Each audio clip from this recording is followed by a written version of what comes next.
열왕기하 4장 8에서 37절 말씀입니다. 하루는 엘리사가 수넴에 이르렀더니 거기에 한 귀한 여인이 그를 간권하여 음식을 먹게 하였으므로 엘리사가 그곳을 지날 때마다 음식을 먹으러 그리로 들어갔더라. 여인이 그의 남편에게 이르되 항상 우리를 지나가는 이 사람은 하나님의 거룩한 사람인 줄을 내가 아노니 청하건대 우리가 그를 위하여 작은 방을 담 위에 만들고 침상과 책상과 의자와 촛대를 두사이다. 그가 우리에게 이르면 거기에 머물리이다 하였더라. 하루는 엘리사가 거기에 이르러 그 방에 들어가 누웠더니 자기 사환 게하시에게 이르되 이 수넴 여인을 불러오라.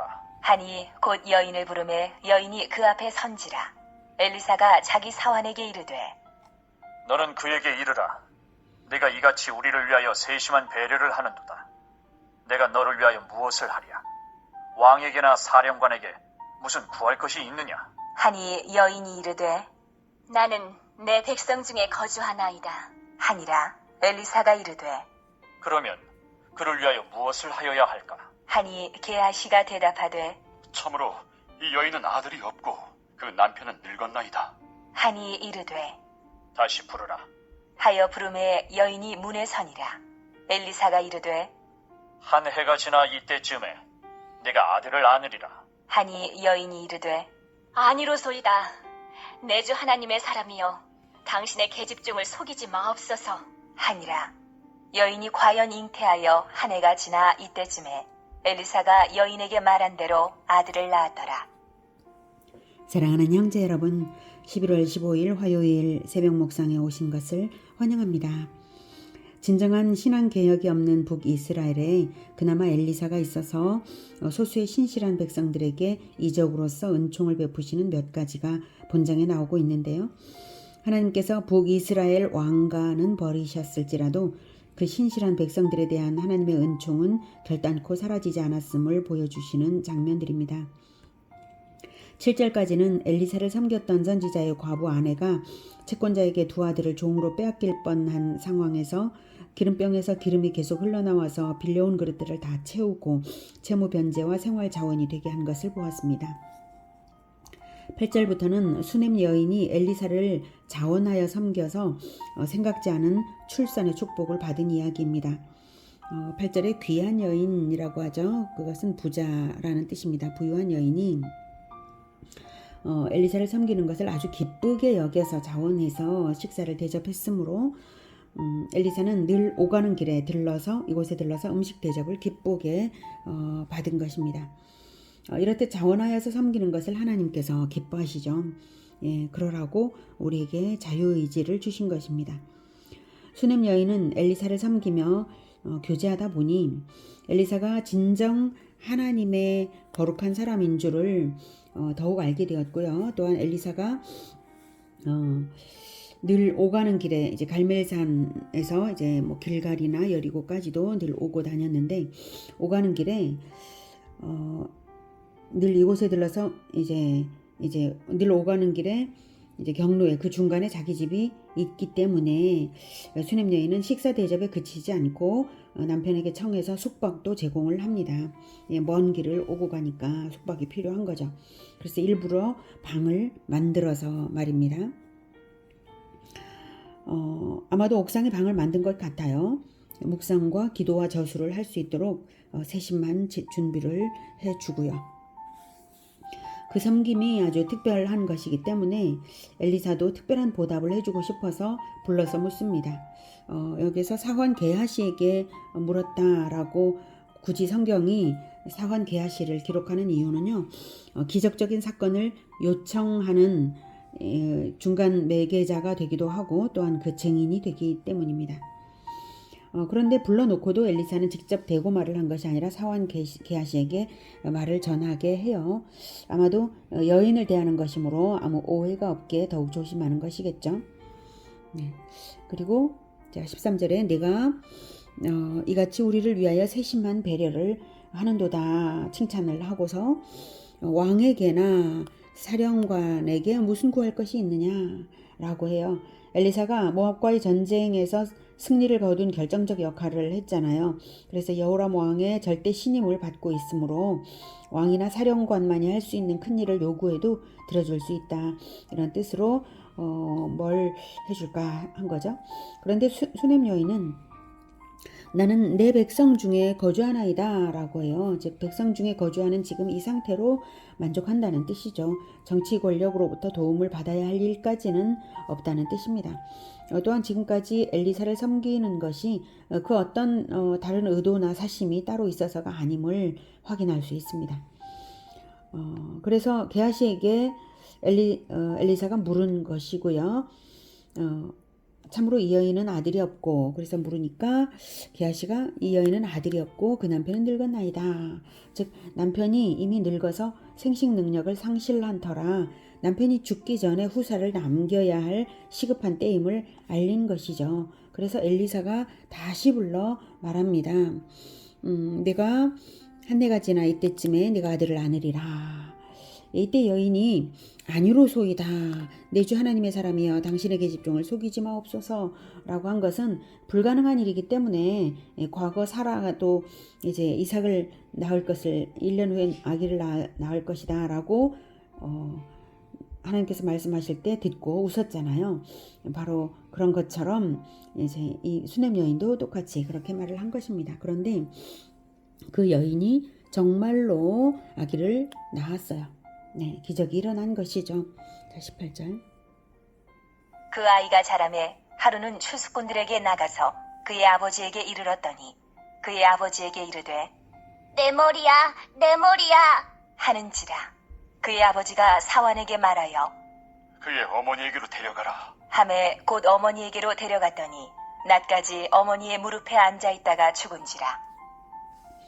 네, 어린아이가 추수할 때에, 즉 무더운 날에 밭에 나갔다가 일사병으로 죽은 것입니다. 21절.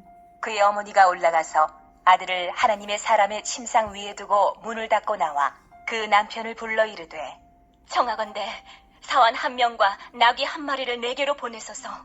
내가 하나님의 사람에게 달려갔다가 돌아오리이다. 하니 그 남편이 이르되 초하루도 아니요 안식일도 아니거늘 그대가 오늘 어찌하여 그에게 나아가고자 하느냐. 하는지라. 여인이 이르되 평안을 비나이다. 하니라. 이에 나귀의 안장을 지우고 자기 사환에게 이르되 몰고 가라. 내가 말하지 아니하거든 나를 위하여 달려가기를 멈추지 말라. 하고 드디어 갈멜산으로 가서 하나님의 사람에게로 나아가니라. 하나님의 사람이 멀리서 그를 보고 자기 사환 게하시에게 이르되 저기 수넴 여인이 있도다. 네, 이 여인은 아들이 죽었음을 분명히 확인했음에도 불구하고 아들이 되살아날 수 있음을 믿었습니다. 출산 자체가 기적이었잖아요. 아기를 줄 수 있는 자라면 아기를 살릴 수 있으리라 생각을 한 것이죠.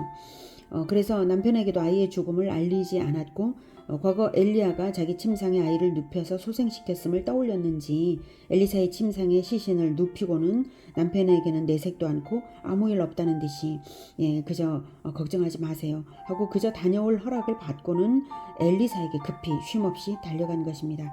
수넴에서 갈멜산까지는 약 40km 거리입니다. 엘리사는 수넴 여인이 매우 조신한 여자인 줄을 잘 알기 때문에 그녀가 웬만한 일로는 엘리사를 찾아올 리가 없음을 압니다. 그래서 먼 발치에서 발견하고는 무언가 시급한 일이 벌어졌을 것을 짐작했습니다. 26절. 너는 달려가서 그를 맞아 이르기를 너는 평안하냐? 내 남편이 평안하냐? 아이가 평안하냐 하라. 하였더니 여인이 대답하되 평안하다. 하고 산에 이르러 하나님의 사람에게 나아가서 그 발을 아는지라. 게하시가 가까이 와서 그를 물리치고자 하매 하나님의 사람이 이르되 가만두라. 그의 영혼이 괴로워하지만은 여호와께서 내게 숨기시고 이루지 아니하셨도다. 하니라. 네, 수넴 여인은 게하시의 무난 인사에까지는 그저 평안하다고 대답하더니 엘리사에게 이르러서는 그 발을 안고 도움을 강력하게 요청하는 것을 행동으로 나타내었습니다. 게하시는 하나님의 사람에게 무리한 행동을 하는 것으로 보여서 물리치려고 했지만 엘리사는 수넴 여인이 마음을 알아차렸기 때문에 가만두라, 그의 영혼이 괴로워하지만은 여호와께서 내게 숨기시고 이르지 아니하셨도다 라고 말을 합니다. 이 말로써 알 수 있는 것은 엘리사에게 특별한 사건은 하나님께서는 엘리사에게 알리시곤 했다는 것인데 이번은 알리지 않으셨다는 것이죠. 그렇다면 이번 사건이 엘리사에 대한 하나님의 시험의 의미가 있을 수도 있음을 눈치챌 수도 있겠습니다. 아무튼 여인은 입으로는 발설을 하지 않고 강력한 행동으로 자기를 도와달라는 행동을 했어요. 자, 28절. 여인이 이르되 내가 내 주께 아들을 구하더이까? 나를 속이지 말라고 내가 말하지 아니하더이까? 하니 네, 이 말이 원망의 말처럼 표면적으로는 그렇게 느껴져요. 그러나 이 여인이 하고 있는 행동의 일련의 행동들을 보면 당신이 내가 아들을 구하지도 않았는데, 내가 아들을 출산하게 해달라고 말하지도 않았는데 당신이 아들을 출산하게 한 자이기 때문에 당신이 아들을 살려낼 수 있을 것이라는, 하나님께 기도하여 출산하게 하셨고 이제 하나님께 기도하여 살려낼 수 있을 것이라는 믿음의 말이에요. 자, 29절. 엘리사가 게하시에게 이르되 내 허리를 묶고 내 지팡이를 손에 들고 가라. 사람을 만나거든 인사하지 말며 사람이 내게 인사할지라도 대답하지 말고 내 지팡이를 그 아이 얼굴에 놓으라 하는지라. 아이의 어머니가 이르되 여호와께서 살아계심과 당신의 영혼이 살아계심을 두고 맹세하노니 내가 당신을 떠나지 아니하리이다. 엘리사가 이에 일어나 여인을 따라가니라. 게하시가 그들보다 앞서가서 지팡이를 그 아이의 얼굴에 놓았으나 소리도 없고 듣지도 아니하는지라. 돌아와서 엘리사를 맞아 그에게 말하여 아이가 깨지 아니하였나이다 하니라. 여인이 얼마나 조심성이 많은지 자기 아들의 죽음 그 자체를 입으로 발설 자체를 하지를 않고 다만 그것을 눈치챌 수 있도록만 말을 해요. 내가 내 주께 아들을 구하더이까? 나를 속이지 말라고 내가 말하지 아니하더이까? 이 말 자체가 그렇죠. 아마도 여인은 게하시에게조차도 아들의 죽음이 알려지기를 바라지 않은 것 같습니다. 아들이 되살아날 것을 강력하게 믿은 것이죠. 엘리사는 아마도 아들이 심하게 아팠구나 하고 생각을 한 듯해요. 그래서 자기가 직접 가지 않아도 게하시를 통해서도 하나님께서 믿음의 기도에는 역사하실 것을 믿고 심부름을 보낸 것이죠. 그래서 내 허리를 묶고 내 지팡이를 손에 들고 가라. 사람을 만나거든 인사도 하지 말고 인사해도 대답도 하지 말고 내 지팡이를 그 아이 얼굴에 놓으라고 했어요. 신속하게 달려가기 위해서 옷을 너풀거리지 않게 허리를 동이고 인사도 대답도 말고 그리고 자기가 직접 간 것과도 같은 효과가 있도록 엘리사의 지팡이를 가지고 가서 얼굴에 놓으라 했는데요. 이것이 무슨 주술적인 행위인가 하고 의문을 가질 수도 있는데요. 성경은 분명히 신령한 사람의 물건을 통해서도 하나님께서 능력을 행하신 것을 나타내셨습니다. 예수님의 옷자락만 만졌는데 12해 동안 앓던 혈루병을 고침받은 여인이 있잖아요. 또 사도행전에는 하나님이 바울의 손으로 놀라운 능력을 행하게 하실 때에 사도행전 19장 11, 12절에 심지어 사람들이 바울의 몸에서 손수건이나 앞치마를 가져다가 병든 사람에게 얹으면 그 병이 떠나고 악귀도 나가더라 라고 증언하고 있습니다. 바울의 손수건이나 앞치마만 가져다가 믿음으로 얹었을 때 나음을 받은 사실, 믿음으로 행할 때에 하나님께서 행하시는 것입니다. 그 물건들이 영험한 것이 아니라 그 물건을 사용하는 자의 믿음을 보시고 역사하는 것이고 또한 하나님의 사람을 하나님의 사람으로 입증해 주시는 것이죠. 그래서 게하시는 급 출발했는데요. 여인은 반드시 엘리사가 가기를 원했기 때문에 여호와께서 살아계심과 당신의 영혼이 살아계심을 두고 맹세하노니 내가 당신을 떠나지 아니하리이다 라고 했어요. 그제야 그 간절한 이제 선언을 듣고 엘리사가 일어나서 갔죠. 일의 심각성이 매우 큰 것임을 느낀 것이에요. 게하시는 먼저 가서 명한 대로 했지만 아이는 깨어나지 않았습니다. 자, 32절. 엘리사가 집에 들어가 보니 아이가 죽었는데 자기의 침상에 눕혔는지라. 들어가서는 문을 닫으니 두 사람뿐이라. 엘리사가 여호와께 기도하고 아이 위에 올라 엎드려 자기 입을 그의 입에, 자기 눈을 그의 눈에, 자기 손을 그의 손에 대고 그의 몸에 엎드리니 아이의 살이 차차 따뜻하더라. 엘리사가 내려서 집안에서 한번 이리저리 다니고 다시 아이 위에 올라 엎드리니 아이가 7번 재채기하고 눈을 뜨는지라. 네, 엘리사는 직접 와서 보고서야 아이가 죽었음을 확인했고요. 자기 침상에 눕힌 믿음의 행위를 보았습니다. 그래서 엘리사는 문을 닫고 간절한 기도를 합니다. 그리고 아이 위에 올라 엎드려 자기 입을 그 입에, 자기 눈을 그의 눈에, 자기 손을 그의 손에 대고 그의 몸에 엎드렸어요. 이것은 생명 있는 자의 생명을 죽은 자에게 전가하고자 하는 행동입니다. 신체의 각 부분을 맞춘 것은 눈은 눈으로, 이는 이로, 생명은 생명으로 대가를 치러야 한다는 원리를 성경에서 하나님께서 말씀하셨잖아요. 그처럼 생명은 생명으로 대가를 치르는 원리에 따른 그 행동으로서 보이는 것입니다. 행동을 맞바꾸어서라도 이 아이를 살려내길 간절히 원했다고 볼 수 있겠습니다.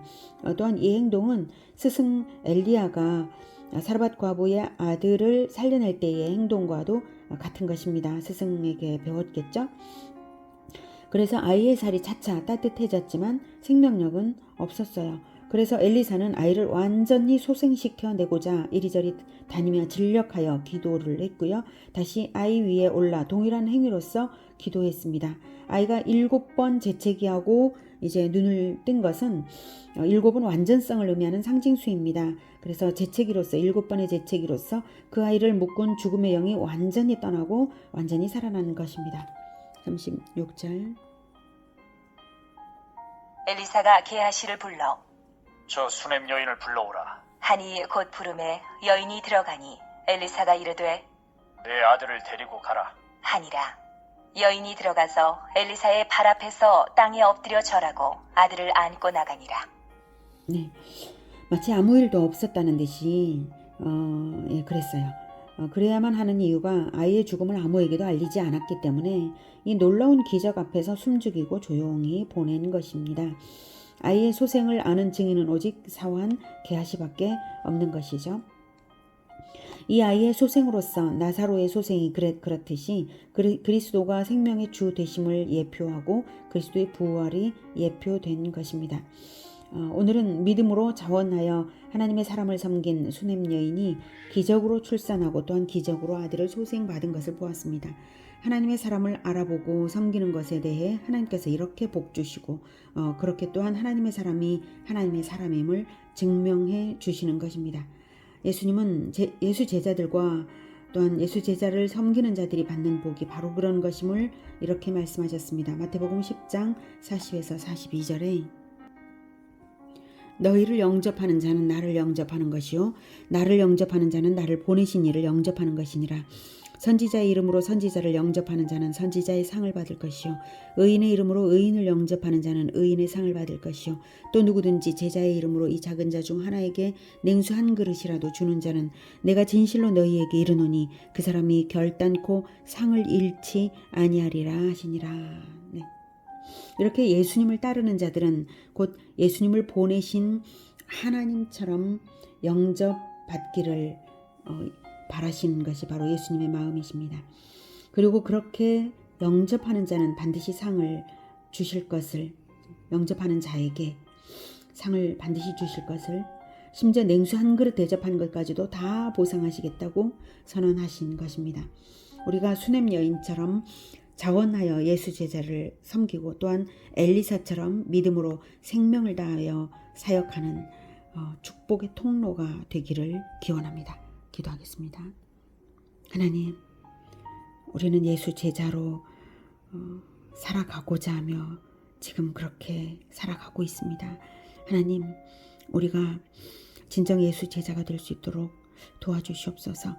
생명을 걸고서 생명을 살리는 일이라는 것을 깊이 각성하며 자기를 부인하여서 날마다 십자가를 지는 그 삶을 살게 하여 주시고 우리가 우리 주 예수님을 따르고 있사오니 우리의 기도를 들어주셔서 우리를 통하여서 복받아야 될 많은 사람들에게 기적을 나타내어 주시길 원합니다. 우리를 예수 제자라는 이유 때문에 우리를 섬기는 자들에게 하나님께서 다 복을 주실 것을 간절히 원합니다. 예수님께서 그렇게 약속하셨던 것처럼 그러한 복이 우리를 섬기는 자들에게 뿐만 아니라 또한 우리에게도 충만하게 임하기를 간절히 원합니다. 우리가 오직 예수 제자의 길 따르고 섬기는 길 따르겠습니다. 예수님의 이름으로 기도드립니다. 아멘. 이어지는 시간은 개인 기도 시간입니다.